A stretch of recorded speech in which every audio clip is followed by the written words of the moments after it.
Welcome to the Marketing Innovators podcast. Today we have Paula Hingley, who is who heads up the marketing team at Echosec Systems. She uses real language to demystify technology jargon, and in doing so has positioned the company favorably in the security technology sector. Paula has been a driving force in the company's exceptional growth over her tenure. In her spare time, Paula is a food blogger as well as a YouTube cooking show host. Paula, welcome to the show. Thank you. It's great to actually have you here because it seems that you have a very diverse background. So, Paula, do you mind telling us a little bit about your personal backstory? Sure. So I started at Echosec almost 6 years ago, and I was, at the time, I was actually a chef, and I was working in the same building as Echosec, and the team there and I, got to know each other, and they kind of realized that I actually had a bit of a writing background as well. So I started writing articles for them, for the company, and then that evolved into a administrative / kind of blog writing position. And then over the course of these years, the company has grown and I have grown with it, and now I head up the marketing department. So it's been a pretty interesting curve. Excellent. So a chef turned into a marketer. What an interesting transition you must have experienced. Obviously, you were very passionate about marketing, and I think it seems that you almost kind of got into marketing through a number of other activities that you were doing, including your YouTube channel as well, right? Yeah, I think it comes down to connecting with people. I mean, whether you're making food or you're, writing a recipe or a blog post or making a video, you're trying to connect with people, and you're trying to, articulate the message of what they might be looking for at that time. And I think that those things kind of cross all boundaries, whether you're a marketer, a chef, or a food blogger. That's so true. In hindsight, you can always connect the dots, but it's hard to see where you're actually going when you're starting something new. But you're passionate about cooking, right? I mean, you've been a chef, and you're passionate about cooking, and basically your blog, your YouTube channel was a way for you to channel out knowledge and education about cooking techniques, and that kind of landed you on this role with Echosec Systems. Yeah, it was kind of the other way around. It was like I did a little bit of writing, but not much, just dabbled. And then I got the position at Echosec, and then I learned all about marketing and how powerful it was, and how and I started got my wheels turning about how I could turn this new skill and apply it to my love of food and my love of cooking. So I kind of circled back to the blogging and YouTubing after several years of marketing at Echosec. So it was kind of a circle. So what does Echosec do? What's the 11-second pitch for Echosec? Yeah. So Echosec builds software for intelligence teams to understand situations on the ground through open source data. So that data can come from social media, deep web, dark web sources, online discussions. Often the conversations happening online are the first indicators of what may happen on the ground in situations worldwide. So we deliver that data to our end users, and they're able to get ahead of potential security issues. And who's your target audience? We work mostly with intelligence teams and security teams. So public sector intelligence agencies, as well as some enterprise level, corporate security, executive protection, supply chain security teams, that kind of thing. Now, Echosec has grown quite a bit since its inception, and which was about 4 years ago, I think.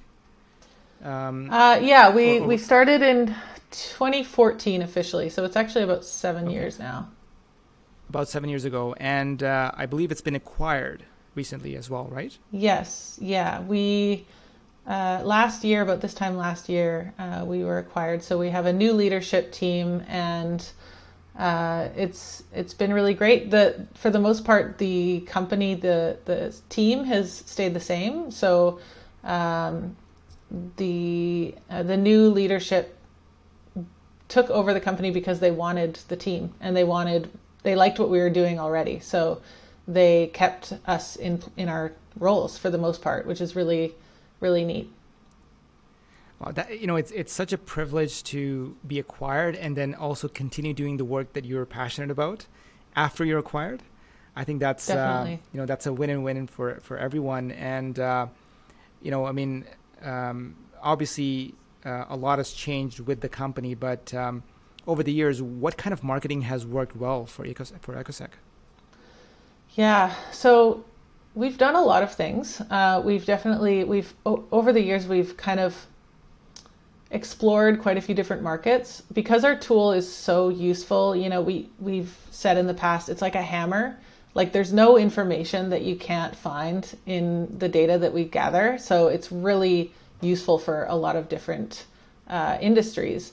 So the hard thing has been to really focus on a small niche because, there's endless possibilities for our tools. But the best approach for us has been to really, really focus down on our target audience, as well as kind of more long tail, real world relationship based approaches. So going to conferences, getting FaceTime with people that we've known for years, and, having real introductions to new people. So very very in-person kind of approach, I guess. And as well as producing lots of really educational content for our blog. We've always had a big content marketing focus, and a lot of our content is education based. So that really helps.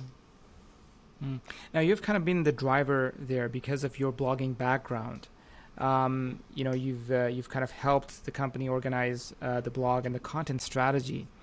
And there's so many things that you can do when blogging and working on the content strategy. Have you noticed some things that actually work really well when it comes to posting a blog and how to promote it? Or are there some insights that you can provide to make your blog more effective?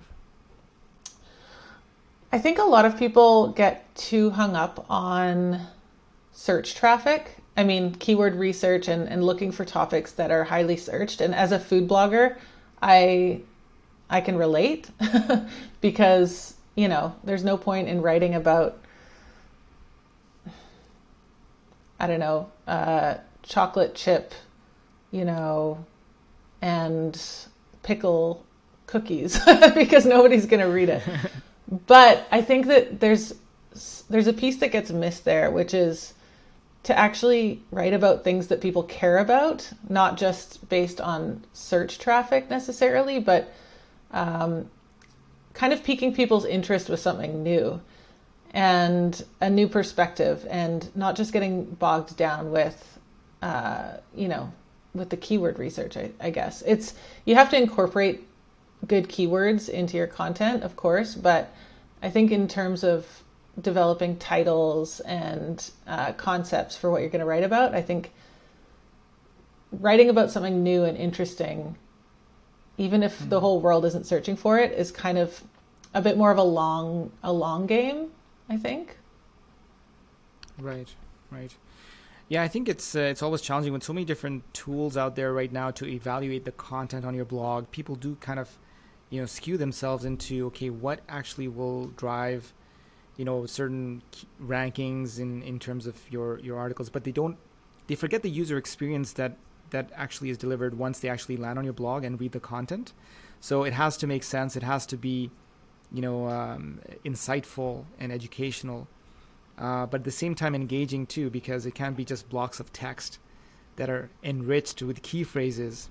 Exactly. Repeatedly. Yeah, you can tell when something's over optimized, You can just, I mean, maybe only we can tell because we're marketers, but we can see through it, you know.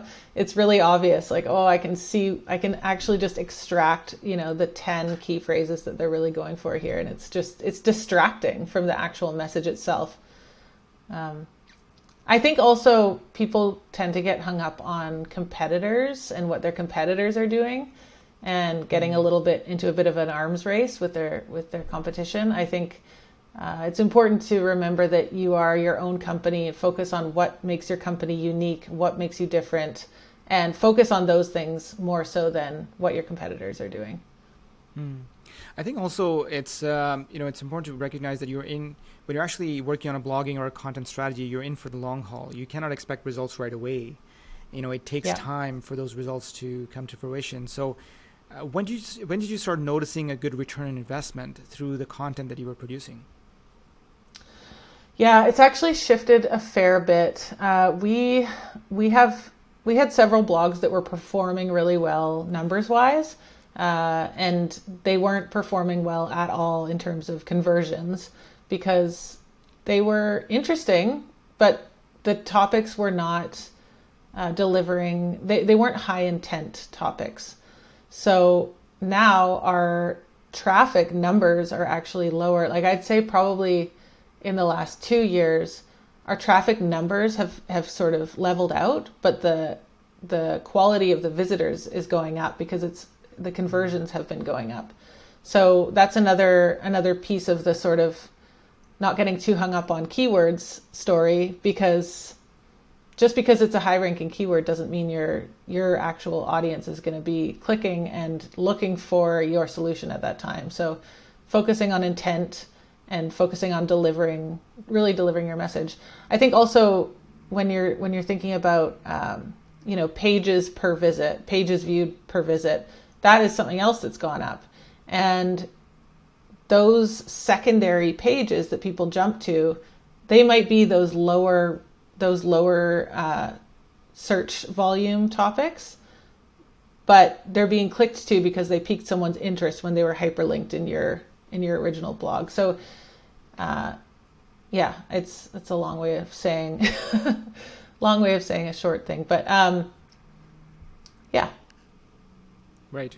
So I think also as marketers we tend to be we have to be cautious about the metrics that we're measuring, because as you mentioned, that sometimes it's just, if we're looking for the numbers and the rankings and the positioning that we're actually getting for the content, but not really looking at what matters the most, which is conversions, then we may be working on a different, on the wrong strategy, because ultimately it's the conversions that can impact the bottom line of a company. So definitely. And I think it's also important to recognize that, by getting good quality traffic on your website, you're also, if you're getting more conversions, it means you're actually putting out more good quality content that your target audience can resonate with. So that can play out very effectively over the long run when you're actually driving traffic to the blog. So I also find that a lot of companies, they tend to spend a lot of time working on the content for the blog, but they spend very little time marketing the blog as well. Have you done through your time there, as far as marketing is concerned, have you done implemented any strategies to promote the content that you're producing? Yeah, quite a few. I think that promotion it's the hardest part for a lot of companies.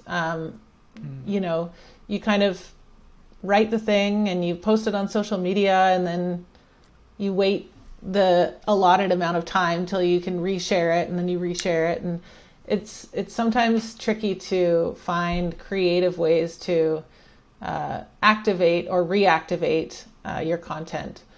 A big focus for us is email. We do a lot of email nurturing campaigns, and sharing the materials and the blogs within those campaigns has been really huge for us, as well as trying to repackage our content in different ways.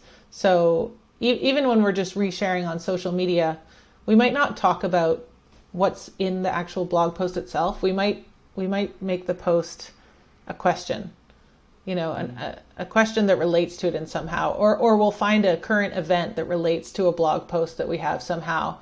We'll talk about the current event in the social media post, and then we'll link to the blog that's relevant. So it's kind of like breathing new life into sometimes older topics, which is great. Great. So what are some of the biggest challenges that you faced in growing Echosec? So our company is, we deliver some pretty heavy duty solutions. We're not a consumer product. We're not like a natural wine company that we just want everybody to know about and, blast it from the rooftops, or a food blog, for example. We're an intelligence tool, and our customer base and our target audience is very, very specific. And it's also a topic, we're covering topics that are difficult and sometimes dangerous. And it's kind of, you have to be there's a lot of nuance in how we approach talking about these topics. For example, a big use case for us is, following up on something like an active shooter event or some kind of natural disaster. And we're helping companies with that because we can see what's happening online, which shows, what may be happening on the ground or what's about to happen on the ground. And it's not tasteful to just blast that, we have to be really careful about our customers' confidentiality and about dealing with sensitive subjects. And that's probably our biggest challenge. I think it's definitely a big change when I go home at the end of the day and I, post on social media about my latest potato soup, because it's like fun and light and easy, and I don't have to be careful or cautious in any way, So security and intelligence is a subject that, there's a lot of caution and a lot of kind of tact that you have to have when you're marketing these solutions. So where do you see Echosec going in future? So our AI side is really developing quite a bit. We are always integrating new data sources, international data sources, and we're doing quite a bit of enrichment. So instead of a company just getting a big pile of data and not really having any tools to filter it and sort it out and contextualize it, our team is building really, really great machine learning and AI functionality to help sift through the large and increasingly, growing volumes of data that we're actually looking at. So that's probably our kind of future. More data, better enrichments, more context, just generally being more helpful to our end users. Now, obviously, in the past year and a half, a lot of companies, some have been forced to go through a very rigorous digital transformation. And due to the pandemic, some have decided to pivot, and there's a lot more information that is available online. So security is definitely on the radar for many companies, especially when sensitive information starts getting stored in the cloud and in online systems. How do you help companies solve that problem where, they're trying to monitor some of the activity and information? I mean, is that an area that you can actually help businesses with?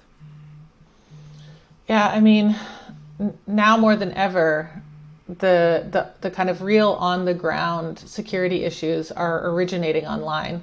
It's always been the case, since the beginning of social media, but it's only increasing because people are at home more, and there are always new networks to interact on. And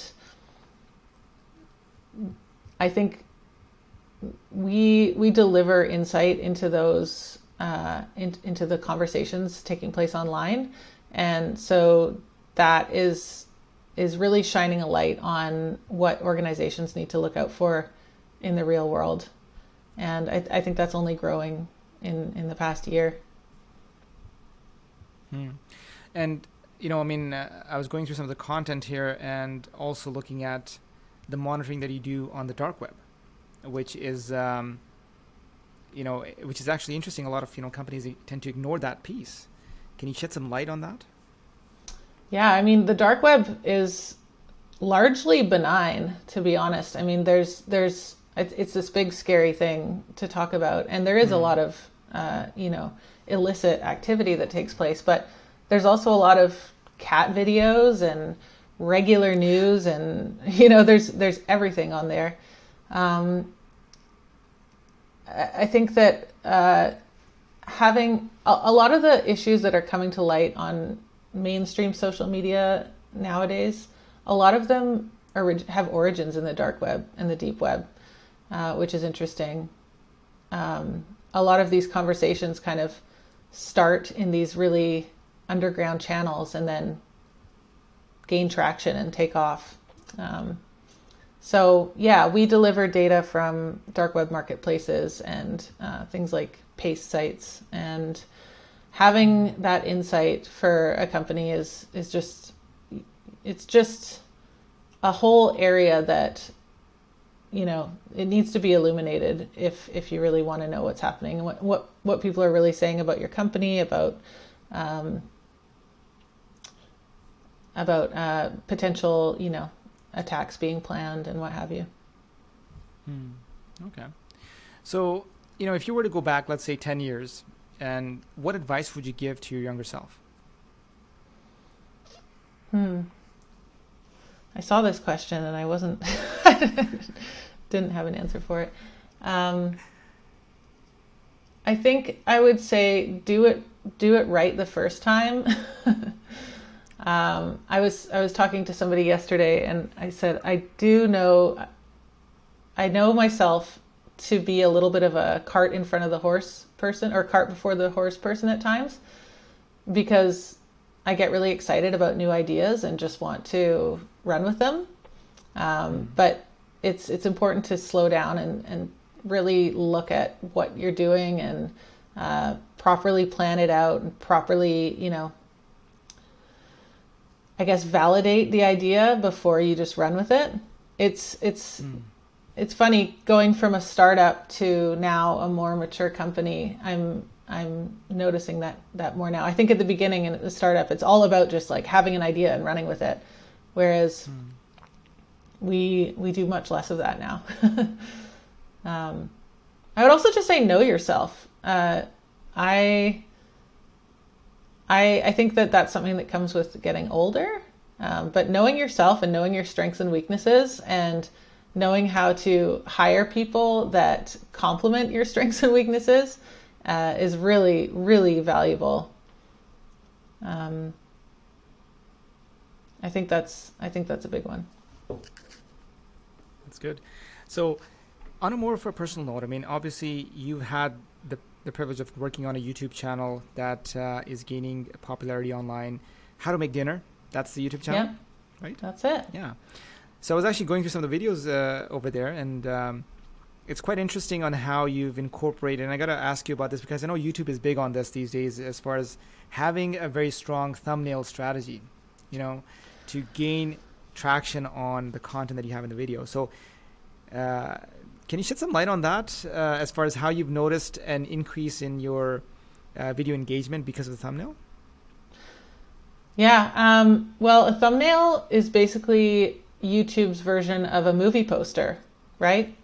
So when you think about movie posters, they usually always have the title of the movie on them, which is, they should have, but I've actually realized that that's the main difference between YouTube thumbnails and movie posters. Is on the thumbnail, it's an opportunity to deliver a different kind of hook or something else that isn't included in the title, because the person can see the thumbnail and they can see the title, and they might have searched for something in the first place. So if they're looking for oatmeal raisin cookies, they already know that's what they're going to get. So to write oatmeal raisin cookies on the thumbnail is a bit redundant.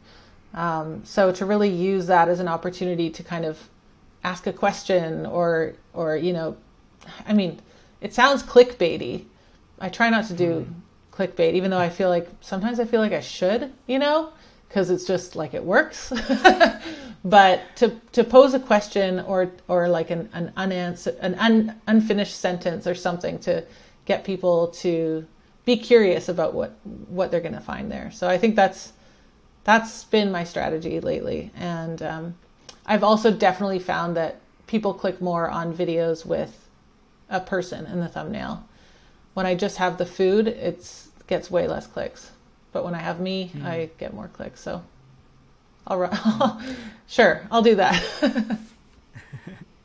How about the length of the video? Because I know that you have videos ranging quite a bit in length. Have you noticed any increase or drops in engagement due to the size of the video? Yeah, one of my highest performers is a 2-minute long video, and it's just how to revive stale bread. It's just a very simple trick that a lot of people don't know. And I think one of the reasons it's so popular is because it's 2 minutes, because when people are just looking for a question to be answered, they want that question to be answered as quickly as possible. So how to revive stale bread, that's a 2-minute video. But a video like, you know, an analysis of a meal kit versus a homemade and which one's going to win, or something that's a little bit more involved, it does well when it's a longer video, because that's what people are expecting. They're wanting to settle in, you know. So I do find that the length of the video should reflect what you're talking about and what you're offering in the title. I think that's really key. Of course, you get more ad breaks when your video is longer, but I try and keep my ad breaks to a minimum anyway, just because I think they're annoying. That's right. I think often with too many ad breaks, you kind of lose the user experience, and obviously engagement potentially as well, because you're always being interrupted with ads. So, with regards to the experience that you've had, being a chef, starting your YouTube channel, your blog, and then now being in Echosec, based on that journey and that experience, what big takeaway that can you give to our audience? Marketing takeaways? Yes. I would say my biggest takeaway is when you think you know your audience, go a little deeper. Drill down even further. I remember when at Echosec we had 4 different market segments that we were looking at. It was security, marketing and branding, journalism, and I can't even remember the last one now. And we thought that was focused, at the time, early stage startup, we thought that was focused. And then at one point we decided, we didn't decide, the customers, decided for us, because they were our main users, was we really do well in security. That security is really the functions that we have built out. It's just primed for that audience. So we just narrowed down on security. And then once we did that, we realized, oh man, like we've learned so much more about security and how broad that is. So we have to narrow down even more. So it's basically just like continuing to dig and niche down even further, because once you really get into one segment, you'll realize how absolutely massive it is, and then you'll have to segment further. And I think that's something that I'm still learning. I'm still blown away by how much I learn about one of our seemingly small segments and how actually large it is. And I think that's my biggest advice. Don't spread yourself too thin. That's so true. And the thing is that, it's often the riches are in the niches, right? So totally. You have to really drill down into your target audience. And I think that once you do that, all the messaging, all the content that you're producing aligns really well with your target audience. Kind of like what happened with your blogging strategy as well, where now you're getting less traffic but higher conversions.